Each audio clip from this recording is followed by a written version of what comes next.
नमस्कार, मैं हूं आपके साथ चित्रा सिंह और आप देख रहे हैं केकेडी न्यूज। वक्त हो चला है रिपोर्टर्स बुलेटिन का।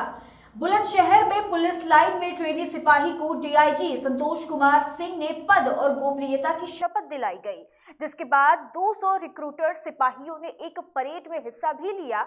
बता दें कि इस परेड के बाद रिक्रूटर सिपाहियों को अलग अलग जिलों में ड्यूटी पर भेजा जाएगा।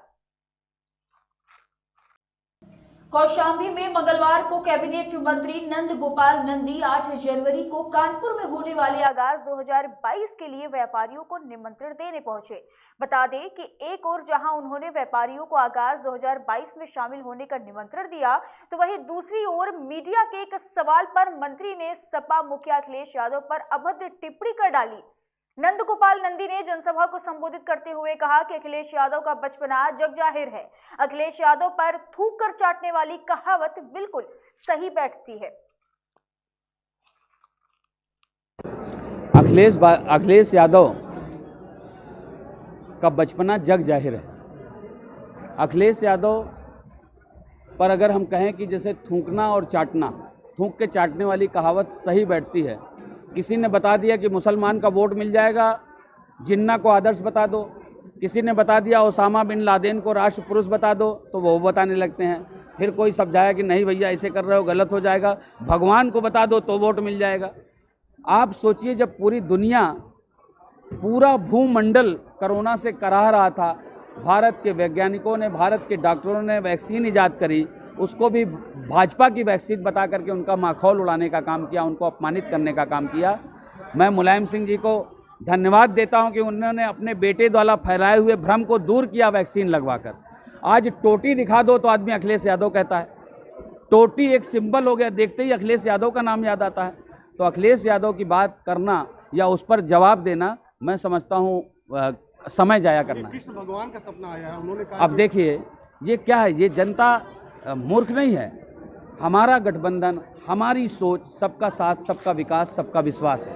हमने प्रदेश की आम जनमानस के साथ गठबंधन किया है। 2014 में प्रचंड बहुमत के साथ 80 में से 73 सीट जीत करके भारत के आज़ादी के बाद पहली बार 90% से ज़्यादा रिजल्ट लेकर के भारत के प्रधानमंत्री को उत्तर प्रदेश की जनता ने तख्तो ताज सौंपने का काम किया। 2017 में 2014 से लगातार 2017 तक जो काम किया माननीय प्रधानमंत्री जी ने, प्रचंड बहुमत के साथ आज़ादी के पहली बार 325 से ज़्यादा सीटें देकर के भारतीय जनता पार्टी के सहयोगी दलों को सरकार बनाने का काम किया। 2017 के बाद 2019 में भी, और 2019 में ये चल रहा था, एक बार सपा आती, एक बार बसपा, कांटे की टक्कर, ये दोनों मिल जाएंगे बुआ बबुआ तो क्या होगा। बुआ बबुआ मिल गए। जनता ने कहा ये चोर चोर मौसेरे भाई हैं, इनको समाप्त करना है। यूपी को 7 पसंद है। अखिलेश और राहुल, ये टीपू और पप्पू दोनों मिल गए। ये सब विरासत में पाए हुए लोग, इनको कुछ अपना नहीं पता है। इनको जो जैसा लिख करके देता है वैसा बोलने का काम करते हैं। को लाइसेंस की बात आप कर रहे थे कि बंदूक, अगर एक व्यापारी अगर कोई दुकान पे असलहा लेके बैठता है, पब्लिक उसके पास जाएगी बंदूक देख के। आप कैसी बात कर रहे हो? जितना विश्वास, जितना भरोसा व्यापारी पर है, जितना व्यापार करने वालों पर है, उतना किसी पर नहीं है। आज व्यापारी अपना सामान लोगों को उधार बेच देता है 100 रुपए का कि 2 रुपए बचेगा। तो व्यापार करने वालों पर, व्यापार करने वालों पर लोग भरोसा करते हैं, विश्वास करते हैं। लखीमपुर में महामंत्री विनोद लोधी ने आज अपने आवास पर पूर्व मुख्यमंत्री कल्याण सिंह का जन्मदिन बड़े ही धूमधाम के साथ मनाया। बता दें कि इस मौके पर शशांक वर्मा, विनोद लोधी, प्रभारी देवेंद्र चतुर्वेदी और दया शंकर मौर्य आदि ने उनके जीवन पर प्रकाश डालते हुए उनकी फोटो पर फूल अर्पित कर इस ठंड में ठिठुर रहे लोगों को कंबल भी बांटे। बांदा में खाद्य विपणन अधिकारी के टॉर्चर से गर्भवती महिला कर्मचारी के बच्चे की कोख में ही मौत हो गई। प्रेगनेंसी के दौरान महिला कर्मचारी छुट्टी की मांग कर रही थी, जिसके चलते उसके साथ ये घटना हो गई। बता दें कि अब न्याय के लिए पीड़ित के परिजन जिलाधिकारी कार्यालय पहुंच चुके हैं। क्या नाम है आपका? संजय तिवारी हूँ, जिला मंत्री हिंदू आवाज मोहब्बत है। क्या समस्या, क्या समस्या? समस्या ये थी कि हमारी दीदी 2 महीने से प्रेग्नेंट थी, ठीक है। जिस मामले को चलते हुए उन्होंने अभी कुछ 27 तारीख को उन्होंने एप्लीकेशन दी थी छुट्टी के लिए, ठीक है। 2 दिन का अवकाश के लिए दिया था और उनको डॉक्टर ने 4 वीक की छुट्टी दी थी, ठीक। उसमें क्या हुआ कि इनके जो अधिकारी हैं, जिला खाद्य विपणन अधिकारी हैं, तो इन्होंने उनकी छुट्टी रेस्ट कर दी थी, बीच में रोक दी थी, जिस मामले में उन्होंने कल जाके ज्वाइन किया। ज्वाइन करने के बाद क्या हुआ कि उनके अचानक इनके जो अधिकारी हैं, खाद्य विपणन अधिकारी हैं, जिला खाद्य विपणन, इन्होंने क्या किया है, काफ़ी उन्हें मानसिक टॉर्चर किया है। उन्हें इतना परेशान कर दिया था और ऑफिस में सबके सामने धुतकार के भगा दिया था। और उसके बाद फोन में धमकी भी दी थी, नोटिस पे नोटिस जारी करेंगे, तुम्हारे छुट्टी भी नहीं मांगते थे, और किसी प्रकार की कोई बात हो तो उनके ऊपर बहुत मानसिक दो जगह का चार्ज दिए हुए थे उनको। ठीक है, इसके बाद उनके ऑफिस में तबीयत खराब हो गई। ऑफिस में तबीयत खराब होने के बाद उनको भर्ती करवाया गया, उसमें उनका मिसकैरेज हो गया है। क्या चाहते हैं आप? हम चाहते हैं कि न्याय की मांग करना चाहते हैं, और इनके जो अधिकारी, इनको जल्द से जल्द सस्पेंड किया जाए। तो वहाँ अधिकारी वहाँ गए थे वहाँ नहीं मिला, कोई नहीं मिला। इनके जो RFC होते हैं, संभागीय खाद्य नियंत्रक, ये भी नहीं मिले हैं, और जो जिला खाद्य विपणन अधिकारी होते हैं, ये भी नहीं मिले हैं। यहाँ किसके पास आया? यहाँ पे DM सर के पास आए थे, पर DM सर शायद दौरे में गए हुए हैं, तो ADM सर से भी मुलाकात हुई है, उनको एप्लीकेशन दिया है। तो क्या कहा उन्होंने? क्या कहा? उनके लिए नोटिस जारी कर दिया है, लिख दिया है, उनसे आख्या मांग। काशीपुर में 2 दिन पहले क्षेत्र से गायब हुई एक नाबालिग बच्ची की बरामदगी और पीड़ित परिवार को मिल रही धमकी को लेकर आज प्रभारी निरीक्षक मनोज रतूड़ी ने प्रेस वार्ता कर उन्होंने बताया कि संबंधित के खिलाफ मुकदमा दर्ज करके अब जांच भी शुरू कर दी गई है। भगा के ले जाने का और उसके बाद उसके परिजनों द्वारा लड़की के परिजनों को धमकाने का मामला प्रकाश में आया है। ये टाटा उज्जैन क्षेत्र में कल एक तहरीर आई है परिजनों एक बच्चे के परिजनों की तरफ से कि उनकी 17 साल की बेटी को उनके पड़ोस में रहने वाला एक अधिक बालिग है, लड़की को महिला अस्पताल ले गया है। तो इस संबंध में हमने अभियोग पंजीकृत कर लिया है संबंधित धाराओं में, और जहाँ तक उनके माँ बाप को धमकाने वाली बात है तो उस संबंध में भी विवेचक को हमने आवश्यक निर्देश दे दिए हैं कि इस टाइप का कोई मामला है तो उसको योजना में शामिल करेंगे और आवश्यक कार्रवाई करेंगे। कोरोना वायरस और बढ़ते वेरिएंट ओमिक्रॉन को लेकर देश भर में एक बार फिर से सख्ती लागू होने लगी है। इसी को देखते हुए उत्तराखंड सरकार भी वायरस से बचाव के लिए लगातार लोगों को जागरूक करने के साथ साथ वैक्सीन कैंप का आयोजन भी कर रही है, जिसमें 15 साल से लेकर 18 साल तक के बच्चों को भी वैक्सीन लगाई जा रही है। बता दें कि ये कैंप सरस्वती विद्या मंदिर इंटर कॉलेज में लगाया गया है।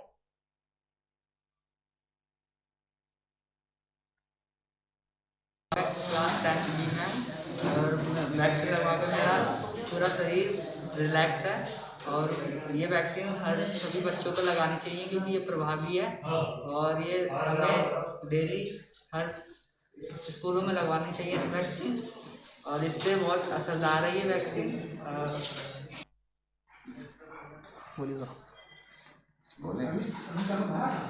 आज 5/1/2022 को तुलाराम राजाराम सरस्वती विद्या मंदिर इंटर कॉलेज में वैक्सीनेशन का कार्यक्रम चलाया जा रहा है। इसमें करीब हमारे 600 बच्चे हैं, जिनको हमने 10 बजे से वैक्सीनेशन के लिए बुलाया है, और यहाँ पर वैक्सीनेशन का कार्यक्रम लगातार चल रहा है।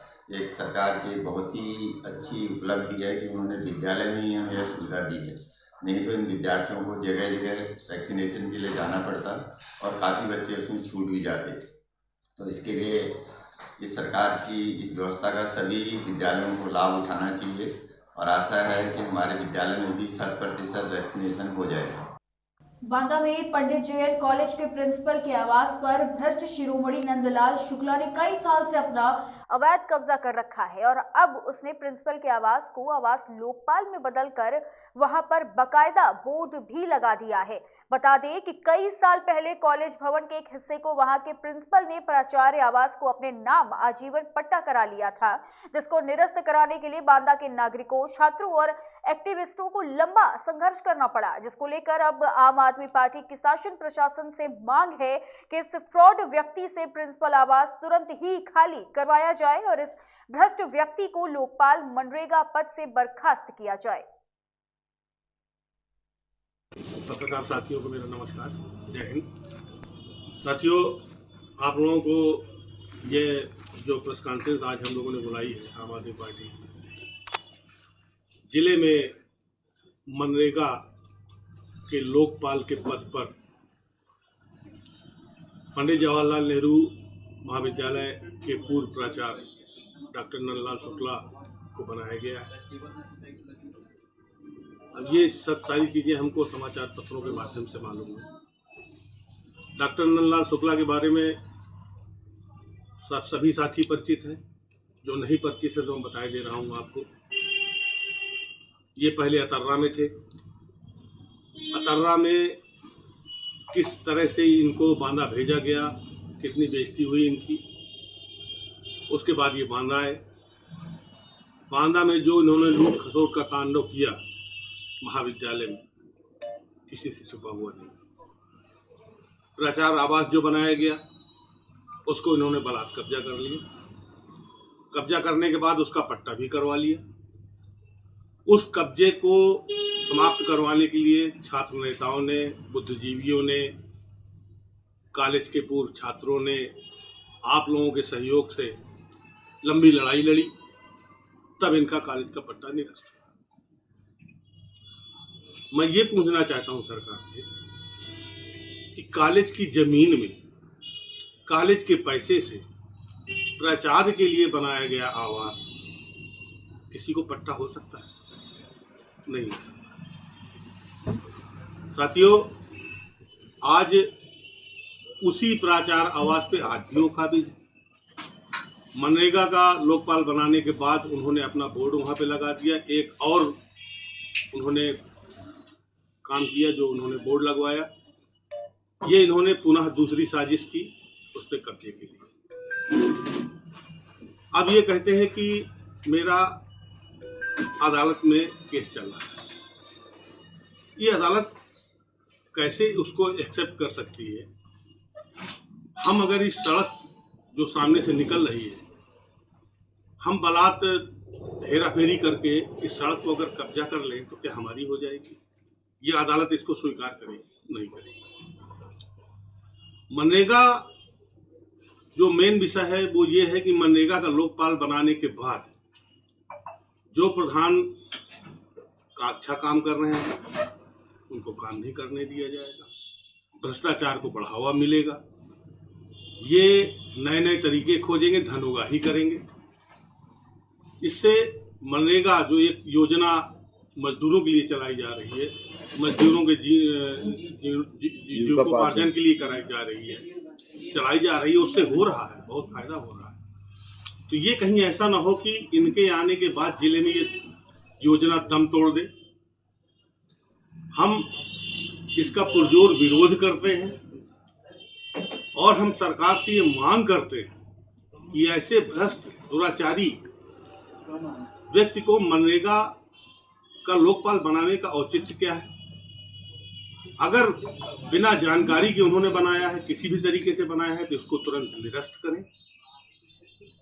अगर वो चाहते हैं कि साफ सुथरे ढंग से मनरेगा जिले में चलती रहे, जिले का काम होता रहे, तो इस व्यक्ति को मनरेगा के लोकपाल से तुरंत हटाने का काम किया जाना चाहिए।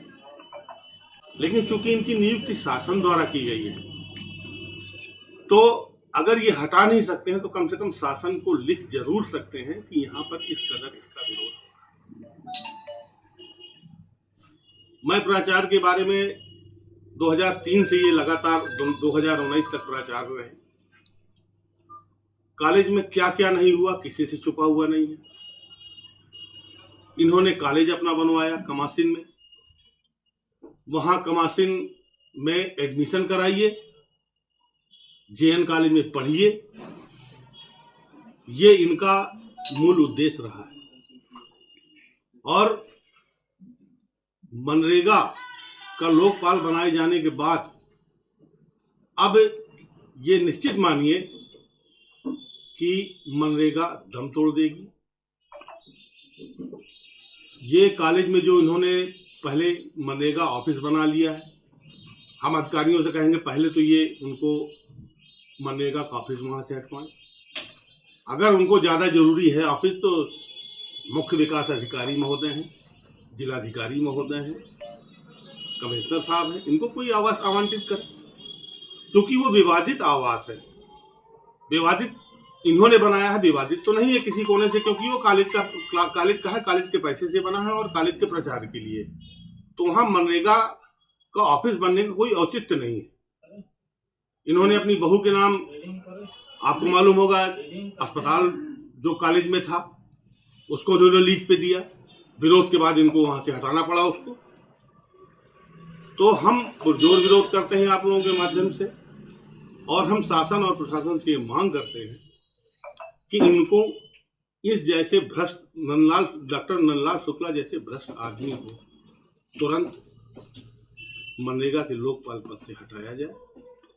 अगर नहीं हटाया जाता तो इसका कितना विरोध होगा, कितना जबरदस्त विरोध होगा, ये आने वाला समय बताएगा। क्योंकि कोई भी व्यक्ति जो बांदा का रहने वाला है, जो इनसे परिचित है, इनकी खूबियों से परिचित है, इनके भ्रष्टाचार से परिचित है, वो कतई पसंद नहीं करेगा कि इस महत्वाकांक्षी योजना के मनरेगा के लोकपाल के पद पर ही आसीन रहे। उत्तर प्रदेश में विधानसभा चुनाव करीब आ चुके हैं, जिसको लेकर सभी पार्टियां अपने वोट बैंक मजबूत करने में जुटी हुई हैं। इसी सिलसिले में पार्टियां एक दूसरे पर निशाना भी साध रही हैं। ऐसा ही गुन्नौर में देखने को मिला है, जहां सपा की रैली में सभा को संबोधित करते हुए पूर्व जिला अध्यक्ष के पति ने भाजपा पर निशाना साधा। संभल के गुन्नौर में समाजवादी पार्टी के पूर्व विधायक ने बाइक रैली निकाली, जिसमें जन सैलाब उमड़ पड़ा। रैली गुन्नौर से भोजपुर पहुंची, जहां पूर्व विधायक ने सभा को संबोधित किया। सभा संबोधित करते समय पूर्व जिला पंचायत अध्यक्ष के पति अखिलेश यादव ने कहा कि समाजवादी पार्टी के किसी भी कार्यकर्ता पर अगर किसी ने उंगली उठाई तो वो उंगली तोड़ दी जाएगी। बीते दिनों जन विश्वास यात्रा में बीजेपी विधायक ने बयान दिया था कि या तो गुंडे जेल में होंगे या फिर ऊपर जाएंगे। उसका पलटवार करते हुए इसी मामले पर यह समाजवादी पार्टी का बयान अब सामने आ चुका है।